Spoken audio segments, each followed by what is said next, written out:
kegemilangannya, Sriwijaya telah membina sebuah candi besar yang bernama Borobudur, dan kita semua tahu, mungkin saya tidak perlu panjang lebarkan di situ, tetapi saya nak sebutkan Candi Borobudur ialah salah satu pencapaian tinggi peradaban Melayu.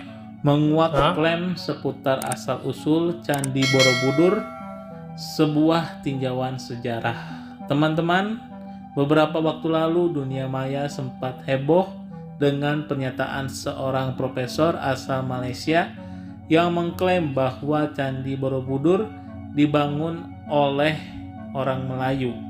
Klaim ini tentu menarik perhatian kita semua untuk menggali lebih dalam mengenai sejarah dan bukti-bukti arkeologis yang ada. Mari kita telusuri sejarah Candi Borobudur. Candi Borobudur, salah satu keajaiban dunia, merupakan monumen Buddha terbesar di dunia. Dibangun pada abad ke-8 dan ke-9 Masehi. Candi ini merupakan hasil peradaban Hindu-Buddha yang berkembang pesat di Pulau Jawa pada masa itu. Mengapa abad ke-8 dan ke-9 Masehi? Penentu masa pembangunan Candi Borobudur didasarkan pada berbagai temuan arkeologis seperti prasasti, artefak, dan analisis gaya arsitektur.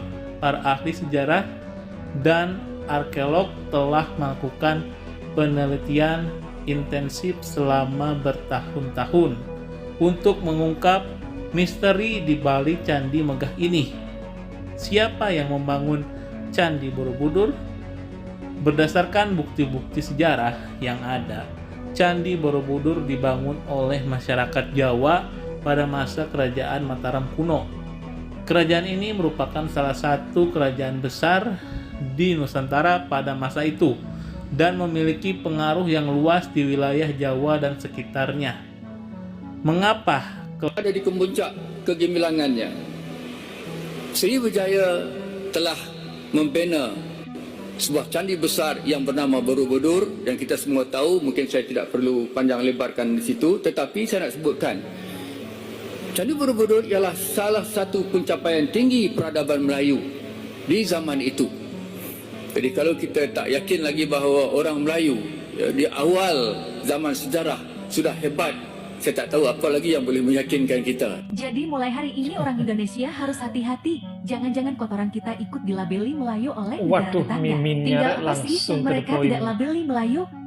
Mulai dari reog, angklung, batik, rendang, lagu rasa sayangnya, lagu jali-jali Betawi, kuda lumping, lagu perjuangan, pejuang Aceh Cut Nyak Dien, pengeliling dunia pertama Ferdinand Magellan yang berkulit hitam yang berasal dari Indonesia Timur. Bahkan Borobudur ikut dilabeli Melayu. Jadi kaum semenanjung ini mereka bukan hanya tidak punya identitas, tapi juga mental mereka sudah rusak karena terlalu banyak berhayal. Jadi inilah alasannya kenapa mereka mau serumpun dengan bangsa Indonesia. Tidak ada jejak sejarah yang membanggakan di negara mereka. Jika serumpun dengan Indonesia, mereka bisa melabeli semua yang ada di Indonesia. Bahkan teritorial Negara Kesatuan Republik Indonesia dilabeli ala Melayu. Biar kita tidak penasaran siapa sih dan kerajaan apa yang membangun candi terbesar di dunia itu, mari kita buktikan dengan jejak-jejak sejarah yang logis. Sosok yang membangun Candi Borobudur adalah Raja Samaratungga dari Kerajaan Mataram kuno yang bercorak Buddha. Pendapat ini salah satunya merujuk pada temuan prasasti Karangtengah atau Prasasti Kahiyumungan dan Prasasti Tritepusan. Dilansir dari laman Kemendikbud, menurut interpretasi sejarawan C.G. De Kasparis dalam disertasinya disebutkan bahwa pendiri Candi Borobudur adalah Raja Samaratungga. Raja Samaratungga adalah keturunan dinasti Syailendra yang memerintah kerajaan Mataram kuno yang bercorak Buddha. Samaratungga memerintah menggantikan ayahnya yang bernama Sri Dharmatungga. Pada periode pemerintahan dinasti Syailendra ini diperkirakan menjadi masa keemasan dengan perkembangan di berbagai bidang seperti agama, politik, ilmu pengetahuan, budaya, kesenian, dan sosial.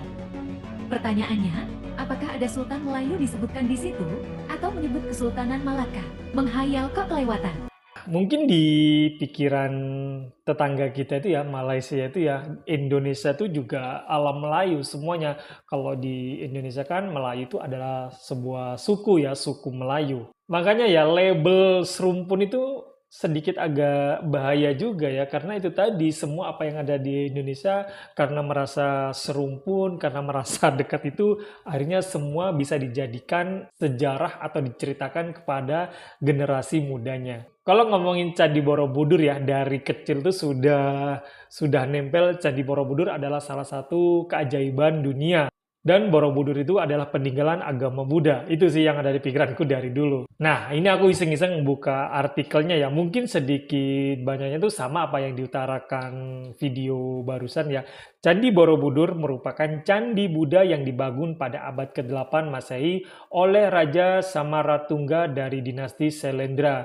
Candi ini terletak di Magelang, Jawa Tengah.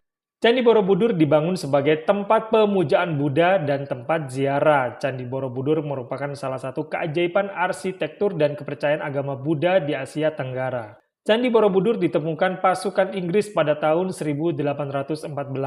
Candi Borobudur mengalami pemugaran pada tahun 1907 dan 1973 sampai 1983. Candi Borobudur merupakan salah satu warisan dunia. Jadi yang ada di pikiran aku tiba-tiba tuh ya, kalau netizennya, masyarakatnya itu ya berkomentar asal-asalan di medsos, oke lah masih bisa buat seru-seruan di medsos. Tapi kalau yang berkomentar itu tokoh ulamanya, profesor dan sebagainya macamnya, itu menurut aku istilahnya tuh seperti kayak menciptakan sebuah sejarah besar yang mau disampaikan ke para generasi mudanya.